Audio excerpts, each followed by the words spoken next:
ചൂടൊഴിഞ്ഞെങ്കിലും കടലാക്രമണം. പ്രധാന വാർത്തകളിലേക്ക്.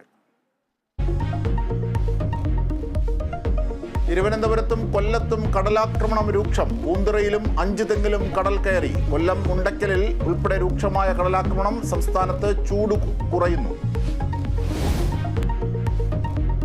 പ്രശസ്ത വാദ്യകലാകാരൻ കേളത്ത് അരവിന്ദാക്ഷമാരാർ അന്തരിച്ചു. വിടവാങ്ങിയത് തൃശൂർ പൂരം ഉൾപ്പെടെ നിരവധി ഉത്സവങ്ങളിലെ നിറസാന്നിധ്യം. 45 വർഷത്തിലേറെ ഇലഞ്ഞിത്തറ മേളത്തിൽ പങ്കെടുത്ത കലാകാരൻ. നവകേരള ബസിന്റെ ബംഗളൂരു സർവീസിന് തുടക്കം. കന്നിയാത്രയിൽ കല്ലുകടിയായി വാതിലിന്റെ തകരാർ. ബത്തേരി ഡിപ്പോയിൽ തകരാർ പരിഹരിച്ചു.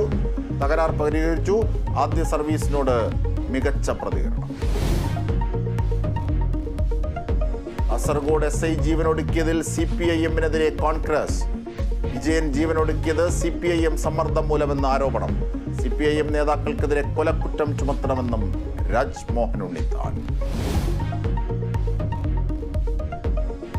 നീറ്റിനിന്ന് തുടക്കം. ഇത്തവണയും കർശന നിർദ്ദേശങ്ങൾ. പരീക്ഷ എഴുതുന്നത് 24 ലക്ഷം വിദ്യാർത്ഥികൾ.